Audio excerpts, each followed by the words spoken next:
کہ یہ تو دل ہی دل میں یہ تو مسلمان ہو گیا ہے۔ کوڑے کھا رہے ہیں، سلاخوں سے پیٹے جا رہے ہیں، مارے جا رہے ہیں، آج بھی غلام ہوں مگر آج غلام مصطفیٰ ہوں۔ مزید ویڈیوز کے لیے اسلامک RCH یوٹیوب چینل کو سبسکرائب کریں۔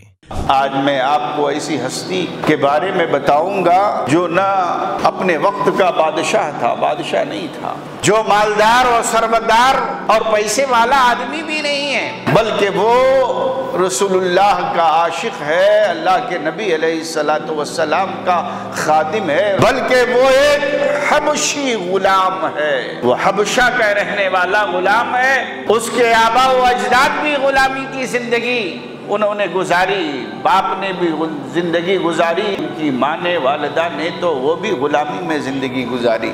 یہ وہ ہستی ہے رسول اللہ سے محبت کرنے والی ذات، یہ وہ شخصیت ہے۔ جب غلامی مصطفیٰ میں آئے تو انہیں اپنی غلامی پر ناز ہو گیا۔ اور آپ جانتے ہیں کہ عرب میں غلاموں کو کس نظر سے دیکھا جاتا تھا؟ بھیڑ کی، بکریوں کی، گائے کی، بیل کی، اونٹنیوں کی، جانوروں کی تو اہمیت تھی ان کے پاس، وہ اس کی قدر کیا کرتے تھے، وہ اچھا اسے کھلاتے تھے، پلاتے تھے، اس کی تربیت کرتے تھے۔ یہ عرب ایسے تھے کہ ان کے پاس جانوروں کی قدر تو تھی لیکن غلام کی قدر نہ تھی۔ یہ غلام کو انتہا درجے، غلام اگر مر بھی جاتا تھا تو اسے اس بات کا احساس اور غم نہیں ہوتا تھا کہ یہ غلام میرا تھا اور یہ مر گیا، بلکہ اس بات پر انہیں افسوس ہوتا تھا، صدمہ ہوتا تھا کہ میں انہیں اسے پیسہ دے کر خریدا، میرا پیسہ ضائع ہو گیا۔ اللہ اکبر! یہ ایسے سخت دل، سنگ دل لوگ تھے، لیکن یہ دل ہی دل میں یہ غلام ایسے غلام تھے جنہیں، جو حبشہ کے رہنے والے، جنہیں حضرت بلال حبشی کے نام سے زمانہ یاد کرتا ہے۔ تاریخ یہ بتاتی ہے کہ یہ بلال حبشہ کے رہنے والے، ان کے آبا و اجداد نے غلامی کی زندگی گزاری، ان کی ماں نے بھی، ان کے والد نے بھی غلامی کی زندگی گزاری، لیکن جب یہ مختلف بازاروں میں بکتے ہوئے حضرت بلال امیہ بن خلف کے غلام بنے تو ان کے دل میں اس وقت اللہ کے نبی علیہ السلام کی عشق کی کیفیت اور وہ جولانی اور محبت دل میں پیدا ہو گئی۔ مکے کی سرزمین سے اور اسلام کا نور جب پھیلنا شروع ہوا اور میرے آقا علیہ السلام نے اسلام کی، توحید کی کہ پیغام کو رسول اللہ نے اعلان فرمایا، تو یاد رکھے وہ اولین سابقین، اولین صحابہ میں سے حضرت بلال حبشی رضی اللہ تعالی عنہ ہیں، جن کا نام اللہ کے نبی علیہ السلام کی غلامی میں سب سے پہلے آیا۔ آپ اگر دوسرے لفظوں میں یہ کہیں کہ آزاد مردوں میں حضرت ابوبکر صدیق کا نام آتا ہے، تو غلاموں میں اگر سب سے پہلا نام کسی فرد کا ہے تو وہ حضرت بلال حبشی رضی اللہ تعالیٰ عنہ۔ اللہ اکبر! حضرت بلال حبشی دل ہی دل میں محبت کرتے ہیں۔ امیہ بن خلف کے غلام، محرم الحرام کے آخری عشرے میں، آپ کا اسی محرم کے آخری عشرے میں اس دنیا سے رخصتی ہے۔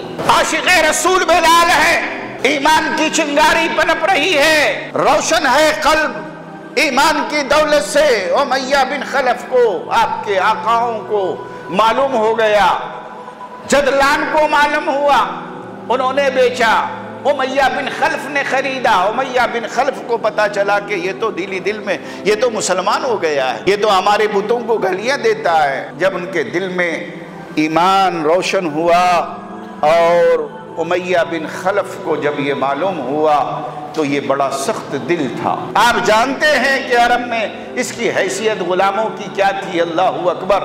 حضرت بلال ستائے جانے لگے، گرم ریتوں پر انہیں لٹایا جاتا، برہنہ انہیں کر دیا جاتا، ان کے پشت سے کپڑے اٹھا لیے جاتے، ہٹا لیے جاتے، انہیں گرم ریتوں سے، میخوں سے، کیلوں سے، لوہے کی میخوں سے انہیں مارا جاتا، کیلوں سے انہیں ان پر ضرب لگائے جاتے، اور سخت تپتے ہوئے دھوپ میں عرب کی وہ تپش، وہ دھوپ کی تمازت حضرت بلال حبشی رضی اللہ تعالیٰ عنہ کو لٹا کر تپتے ہوئے ریت پر انہیں پشت کے بل گھسیٹا جا رہا ہے، گھسیٹا جا رہا ہے۔ رات بھر زنجیر میں جکڑا ہوا بلال، پھر دین میں اسے کھولا جاتا اور اسی زنجیر میں اوباش نوجوانوں کو ان کے ہاتھوں میں بلال حبشی کو دے دیا جاتا اور سنگریزوں پر، تپتے ہوئے ریتوں پر حضرت بلال حبشی رضی اللہ تعالیٰ عنہ کے پشت کو، زخمی پشت کو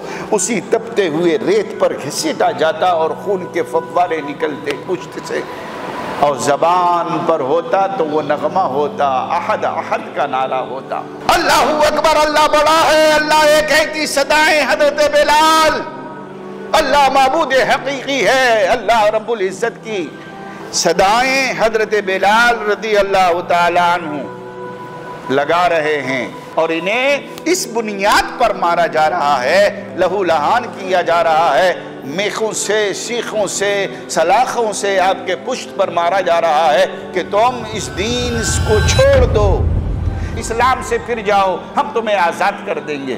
لیکن بلال ہیں کہ ایسی آزادی کو بھی پسند نہیں کرتے جس میں کفر ہو، جس میں شرک ہو۔ بلال آزاد ہونے کو گوارا نہیں کرتے، غلامی کی زندگی گزار رہے ہیں، کوڑے کھا رہے ہیں، سلاخوں سے پیٹے جا رہے ہیں، مارے جا رہے ہیں، پشت سے جو ہے تپتے ہوئے ریت پر گھسیٹے جا رہے ہیں، لیکن زبان پر نعرہ ہے تو احد احد کا نعرہ ہے۔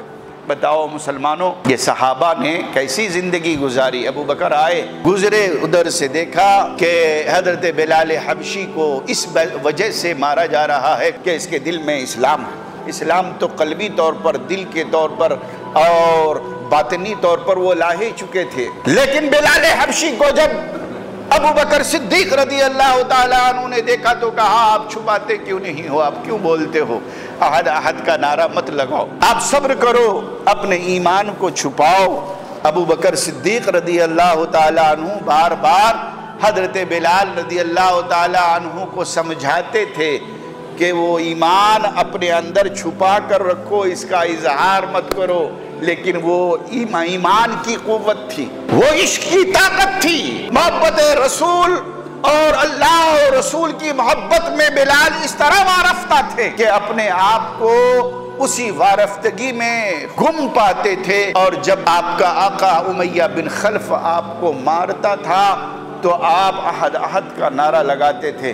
وہ وعدہ کر لیتے، وعدہ وفا نہیں ہو پاتا، بار بار وعدہ کر لیتے، ٹھیک ہے، حضرت ابو بکر سے کہتے میں تیار ہوں، میں چھپاؤں گا، میں چھپا نہیں پاتے۔ وہ عشق کی وہ کیفیت تھی، محبت کا وہ انداز تھا، اللہ کے نبی علیہ السلام پر ویسے وارفتہ تھے، خود رفتہ تھے کہ وہ چھپا نہیں پاتے۔ آخرکار حضرت ابو بکر صدیق نے نبی کریم علیہ السلام کی بارگاہ میں عرض کیا، یا رسول اللہ، ایک آپ کا غلام ہے جو دلی دل میں بڑی آپ سے محبت رکھتا ہے، بڑا مارا جا رہا ہے، انہیں پیٹا جا رہا ہے، انہیں سزائیں دی جا رہی ہے، یا رسول اللہ میں تو چاہتا ہوں کہ بلال کو خرید لوں۔ تو آقا دو جہاں صلی اللہ علیہ وسلم نے ارشاد فرمایا، اے ابو بکر بلال کی خریدی میں مجھے بھی شامل کر لینا۔ اللہ اکبر، بلال کی خریدی میں مجھے بھی شامل کر لینا۔ ابو بکر صدیق رضی اللہ تعالیٰ عنہ چلے بلال کی خریدی کے لیے، رسول اللہ کی بارگاہ میں عرض کر دیا تھا، چلے امیہ بن خلف کے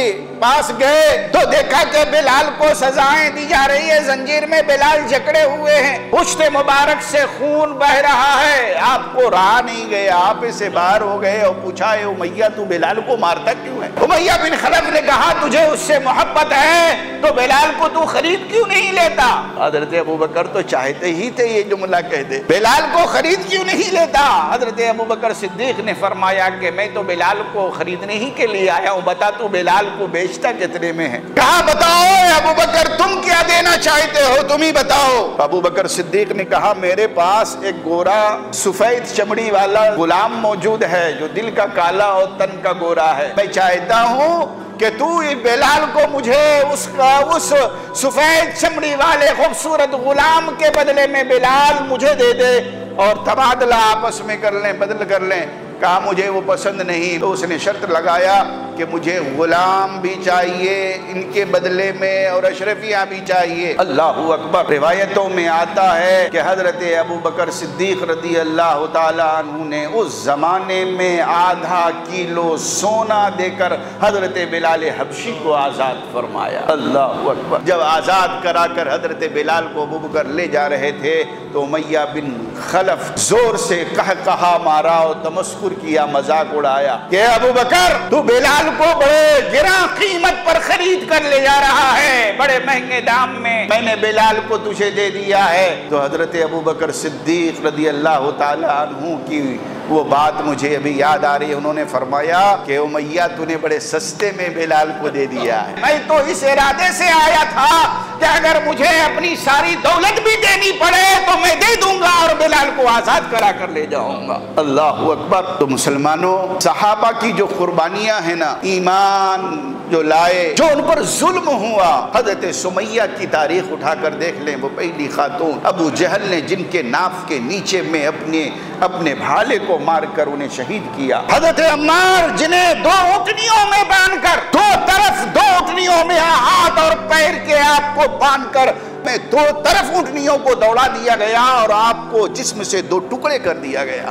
اللہ اکبر۔ یہ صحابہ پر ظلم تھا۔ آج ہم تھوڑی سی مصیبت میں آتے ہیں تو ہم آپے سے باہر ہو جاتے ہیں، رب کا شکوہ شروع کر دیتے ہیں، گلے و شکوے ہماری زبان پر آ جاتے، لیکن وہ صحابہ کی زندگی تھی جب یہ غلامی کی زندگی سے یہ امیہ بن خلف سے حضرت بلال کو آزاد کر کے رسول اللہ کے قدموں میں لے کر جایا گیا تو اللہ اکبر، اللہ کے نبی علیہ السلام کا رخ انور سامنے تھا۔ حضرت بلال نے جیسے ہی رخ مصطفیٰ کو دیکھا بے ہوش ہو کر قدموں میں گر پڑے۔ جب ہوش آیا تو میرے آقا علیہ السلام نے ان کے پیشانی کا بوسہ دیا اور اپنے سینے سے لگایا۔ اے غلامی کی زندگی وہ تھی، میرے ساتھ بے دردی سے کا سلوک کیا جا رہا تھا، لیکن آج وہ غلامی ہے۔ آج میں اسلام میں آیا ہوں، آج بھی غلام ہوں، مگر آج غلام مصطفیٰ ہوں۔ یہ ایسے غلام ہیں کہ جب مکہ فتح ہوا تو اللہ کے نبی علیہ السلام نے سارے سرداران قریش سامنے ہیں، آپ کو ہجرت پر مجبور کرنے والے لوگ سامنے ہیں، آپ پر پتھر برسانے والے سامنے ہیں۔ ایسے موقع پر اللہ کے نبی علیہ السلام نے ایک غلام کو کعبے کی چھت پر چڑھا دیا کہ یہی وہ غلام ہے، اب کعبے کی چھت پر چڑھا ہے۔ اللہ اکبر۔ میرے آقا علیہ السلام حضرت بلال فرماتے ہیں وہ غلامی کی زندگی اور تھی، جب میں رسول اللہ کا غلام بنا تو مجھے اس غلامی پر فخر ہو گیا کہ اللہ کے نبی نے مجھے کعبے کے غلام کو کعبے کی چھت پر چڑھا دیا اور کہا کہ اے بلال اذان دو۔ کعبہ پر چڑھنے کے بعد بلال نے پوچھا یا رسول اللہ، جب مدینے میں تھا آپ کو دیکھ کر اذان دیا کرتا تھا، اب کعبے کے چھت پر ہوں، اب رخ ادھر کروں؟ اللہ کے نبی نے فرمایا کعبے پر ہو، اب کعبے پر ہو اور اذان دو، اور اذان دیتے ہوئے تم اب رخ کعبہ پر نہیں، اب رخ مصطفیٰ پر کرو، اللہ کے نبی علیہ السلام پر۔ اسی لیے امام اہل سنت نے فرمایا نا، حاجیو آؤ شہنشاہ کا روضہ دیکھو، کعبہ تو دیکھ چکے، اب کعبے کا کعبہ دیکھو۔ تو برادران ملت اسلامیہ، اسلام جو پھیلا ہے، اسلام جو پروان چڑھا ہے، وہ اسلام بڑے قربانیوں سے ہم تک پہنچا ہے۔ اس لیے ضرورت ہے کہ ہم ان قربانیوں کو سمجھیں، ان کی قدر کریں، ان کی اہمیت کو جانیں۔ برادران ملت اسلامیہ، اللہ تبارک و تعالیٰ کی بارگاہ میں دعا ہے کہ مولا تبارک و تعالیٰ ہم سب کو اسلام پر استقامت عطا فرمائے۔